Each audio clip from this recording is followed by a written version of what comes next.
So everybody wants to know about this thing. Look guys, I don't mean to be hateful or rude or anything. I love Cummins just as much as the next guy. I'm a really hardcore Cummins enthusiast. I really do enjoy them and I love building the trucks, but it's not my like entire world or everything that I want to revolve my content around. You guys don't have to support me or you guys don't have to watch the 240 build. This has been on my bucket list for a couple years now and I finally have something that has the potential to drift and I just need to get it right. So if you guys don't want to support it and you guys don't like seeing it, I really don't mean to be hateful or rude. Just don't watch it. I mean, I love my Cummins, but I don't have money for a Cummins and a 240 build. It's either one or the other right now. And like I said, this has been on my bucket list for 3 years and something that I want to do. I haven't had a turbo car. I've never owned a turbo car. I've never owned a turbo rear-wheel drive car, and I've always wanted an S13. If you guys look back, I had an S13. I built it, and then I wanted to move to Colorado because I had other things on my bucket list that I wanted to do, and sometimes I regret it, and sometimes I don't. I absolutely love what I did in Colorado, and sometimes I wish that I hadn't left Florida so soon, but you live and you learn. I'm young, I'm dumb, I can do what I want. So I don't know why everyone's getting so worked up and so butthurt about this Cummins thing. She'll be on the channel in and out. She's my tow rig. She's having OD issues. I still have to do the KDP. I have to reseal the front cover. I have to do valve cover gaskets. There's so much that I have to do for the truck, but let me get my money right and let me get my 240 right because this is what I want. Like I said, if you guys don't like it, you don't have to watch it. You don't have to hate. You don't have to be rude about it. I understand you guys want to see Cummins stuff. Yes, I'm going to make a comeback, but let me get something that I want done. I did my XJ, had a freaking blast. I got Moab off my list. I built a nasty Cummins. I built 2 clean looking Cummins. That white truck was freaking spectacular. I loved it. If I had put it on wheels, I mean, it would be even fantastic, like, even more fantastic, but you know, I wanted to spend my money elsewhere, and this is where it is. So you guys can love it or hate it, support it or not.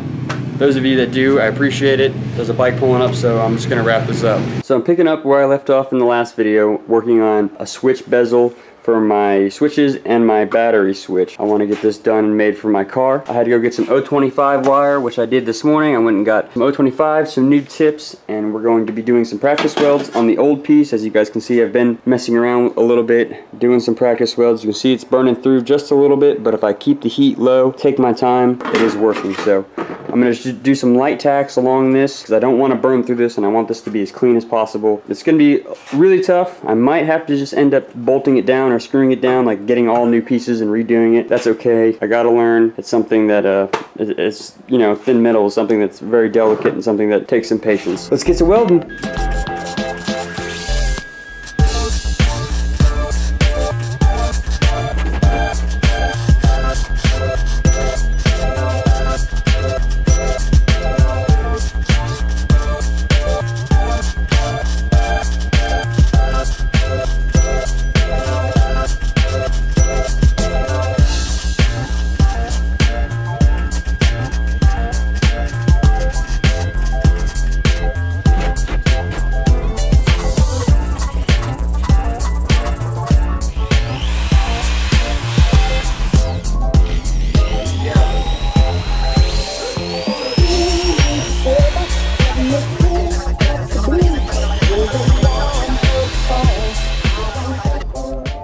So a little update on the bezel. This is the new one that I have come up with, guys. Got my battery switch here. That is a trace out for a gauge. That is for a radio eventually that I can install. And then the middle one is my push to start. The 2 left ones are power and fan, and then the other one will be my other accessories. Pretty nifty. It's coming out to look pretty good. The 28 gauge, it failed me miserably. It's just way too thin. I mean, I could weld to it, but it just wasn't working out. So I decided to cut up my tailgate, and this is thick enough and perfect enough to use. So I gotta add the final touches to it, paint it down, and then we will be good to go. I gotta start running my battery switch and figuring that out, all the power for that. I'll do a little update for you guys. Here's the bezel all cleaned up and painted. That right there is for the battery switch. That hole is just a little hole that I drilled that eventually is going to be a gauge holder. That's for the radio, and then obviously my switch is up there up top. Went ahead and ran my battery cable, put some wire loom on it, ran it up along here, up to the battery, and then all along up here. Same thing with this lower one. Same thing right there. Now I'm going to start installing everything and see how it works. So the switch bezel is in there and it looks phenomenal. It came out a lot better than I expected, and it looks so much better than what the previous owner had set up in there, or whatever the heck was going on. I got the whole thing covered up. It's got a little radio slot, a slot for a gauge, and obviously my battery switch. Let me show you guys really quick. So it was a little frustrating messing with that 20 gauge, or that 28 gauge, excuse me. So I actually chopped this from a piece of my tailgate, and it ended up being thick enough and perfect for this little project. So as you guys can see, here's my battery switch. It actually clicks into position now. Come up and hit my power, fan, start.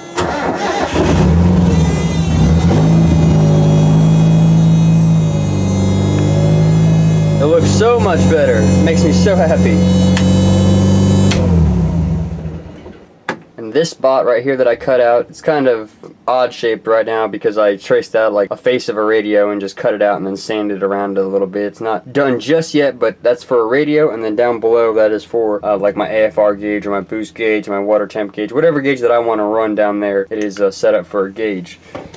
So I am really excited and really happy with the way that came out. I also ordered a wide angle lens. A couple people have messaged me and they're like, dude, you're like all up in your face in the videos. Like, come on my friends, not a lot of the subscribers, just people who are helping me out. But they were like, yeah dude, you need to do something about that camera. So I ordered a wide angle lens for this. That should be here tomorrow, and also the bumper should be here tomorrow. So I'm really excited for that. Car will look complete, all in one, and once we get the wrap on and I quit procrastinating and get like everything done with it, it'll be mint. I know I've said it like 5 or 6 times in all of my videos that I'm just super stoked. So that is all I have for tonight and for this video. That was one of the major things that I wanted to knock out. Eventually I'll get a radio in there, and I might wire some speakers to the doors or to the rear just so I can have some music while I'm out there drifting and driving. You know, it's just nice to have music. And yeah, that's about it. So I don't know what exactly is going on for tomorrow. I have a couple things planned just to work out a little bit of tweaks in the car, but nothing too crazy. And plus I'm going to be leaving for North Carolina tomorrow night, so I'm going to have to make this video short and sweet. I'm not going to wrap it up right now. I'm definitely going to film tomorrow, see what's going on, and then I'll upload for the weekend. So I'll see you guys tomorrow.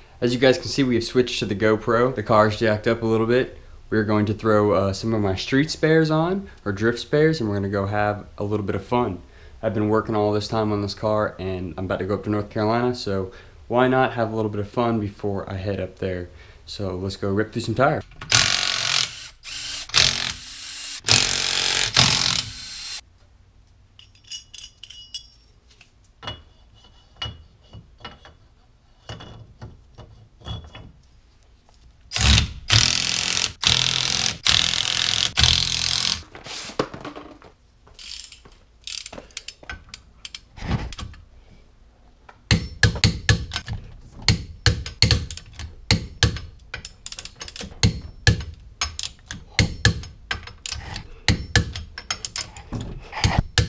Alright, my goofy drift spares are on. I got the wheel spacers torqued down.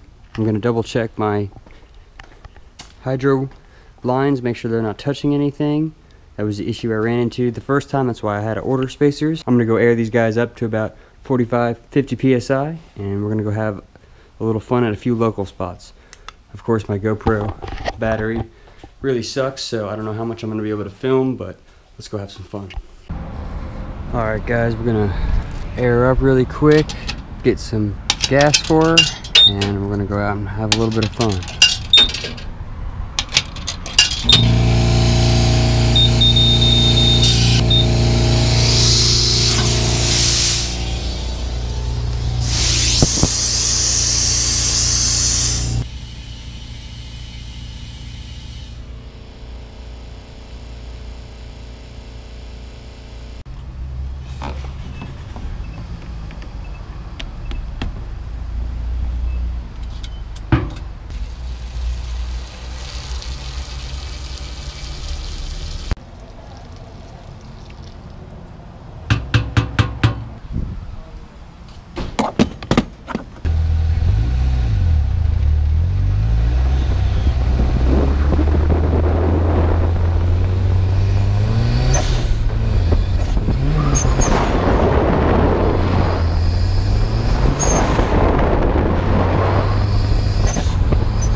that is a wrap because I have to drive home on this. Oh geez, they're destroyed. That was some good practice, but I gotta get her home. All right guys, I'll see you there. So I got pulled over for my headlights, but I did make it to my neighborhood, guys. I'll let you know how this goes. It's gonna be an interesting one. Well, that was an easy 3 tickets racked up there. I'll talk to you guys when I get to my garage. Well guys, that was an easy 3 tickets. They pulled me over for my headlights and my tag being tucked away in my skirt. And they gave me improperly mounted tag, improper lights, and one other one. I think it was something else. I have to check the tickets. I haven't put the title in my name, so I think they gave me one for that. So yeah, yep. I gotta change my tires out because they were shot, and I almost made it home. I was in the apartment complex and they pulled me over. How dumb.